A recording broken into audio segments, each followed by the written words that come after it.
बरसाओ ये दयवा बरसाओ, आवरों से बरसाओ हो।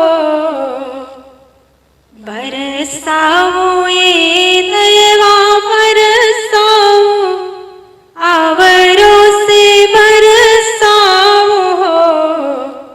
दयवा बरसाओ जावा के खेत, नभिन जुड़वाओ हो। हे दयवा बरसाओ जावा के खेत, नभिन जुड़वाओ हो। जन्माओ ये ललना जन्माओ, आवरों से जन्माओ हो। जन्माओ ये ललना जन्माओ, आवरों से जन्माओ हो। ये ललना जन्माओ हमारी नी गोद, हम ही जुड़वाओ हो। ये ललना जन्माओ हमारी नी गोद, हम ही जुड़वाओ हो। कैसे के जन्मी तोहरी गोदिया, तो कैसे के जन्मीन हो। कैसे के जन्मी तोहरी गोदिया, तो कैसे के जन्मीन हो।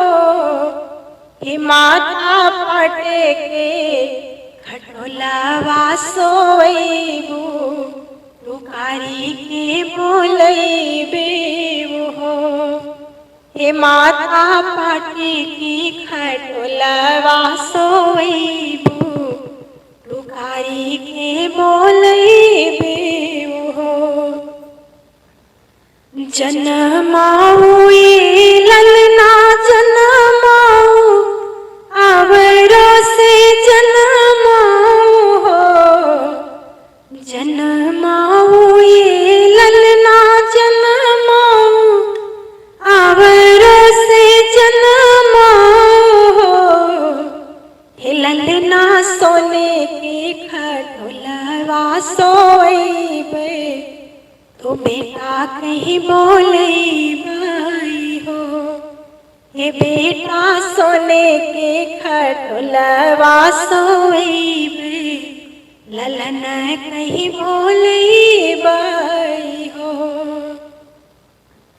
बरसाओ ये दयवा बरसाओ, आवरों से बरसाओ हो। दयवा बरसाओ जावा के खेत, नभिन जुड़वाओ हो। हे ललना जन्माओ हमारी नी गोद, हम ही जुड़वाओ हो। श्री सीताराम। हमारा ये सोहर गीत आप लोगों को कैसा लगा कमेंट में जरूर बताइएगा। अच्छा लगे तो लाइक सब्सक्राइब शेयर करिएगा, और कहाँ से देख रहे हैं ये भी बताइएगा।